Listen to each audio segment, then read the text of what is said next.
Hello, scholars.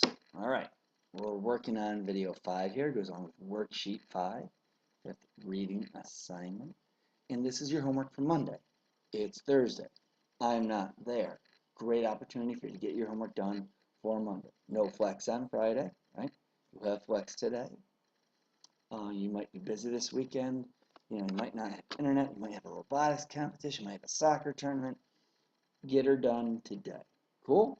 All right, pink sheet, by the way. So, topic of the day, what is energy conversion and conservation? Those are two words that kind of sound the same. Okay, they both start with C-O-N. But let's talk about what they are. Conversion comes from the verb to convert, to change in form. Okay, I'm going from mechanical to thermal energy, or from thermal energy to chemical energy. Conservation, on the other hand, comes from the verb to conserve, to save, not to lose. Right? This gives us the law of energy conservation. Okay? Energy cannot be created. Energy is never destroyed. Energy is only converted from one form to another. This means we never really lose it. Okay? It may turn into a form that we can't use, but we never lose it. It's always there if we look. Right? So how do we calculate this energy conversion? How do we talk about going from kinetic energy to potential energy?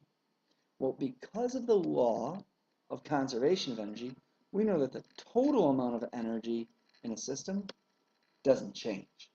So if we add up our kinetic energy with our potential energy, it gives us our total energy. And if that system is closed, if it's isolated, then we know that the energy of that system doesn't change. So that means the energy before an experiment should equal the energy after the experiment.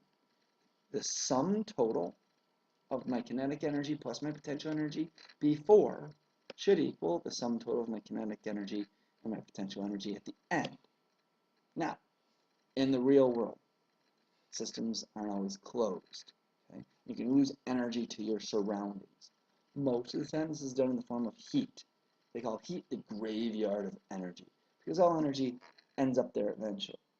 And that's thermal energy. Okay? Why does this happen? It happens because of that evil force of friction. Okay? When parts rub together, they collide. And that change in momentum is going to give one object energy it didn't have before. It heats up. That's friction. All right, before you go to the reading, I've got an animation. Ooh, Mr. Tamer's getting high tech. So, I come over here. This website, I think, demonstrates it very well. You can write down the website if you want, mrsgilliamscience.com. I think this is pretty cool. She has a roller coaster here. Notice, as the roller coaster goes around, it reaches its highest potential energy at the highest height, and then it gets kinetic energy. That kinetic energy slows down, and I get more potential energy. Then it speeds up, I get more kinetic energy. Watch, here I come. My kinetic energy is going to go up, and then go down as I climb back up. And my potential energy is high up here, and then decreases as I go down. Watch it a few times. Pretty cool. Notice the total amount of energy doesn't change. Just the energy of the roller coaster gets transferred from potential to kinetic, back to potential. But the total amount is always the same once I get to the top. Notice, I have to do some work to initially raise that potential energy right there. We can talk about that in class. All right. Make sure you do your worksheet. See you on Monday.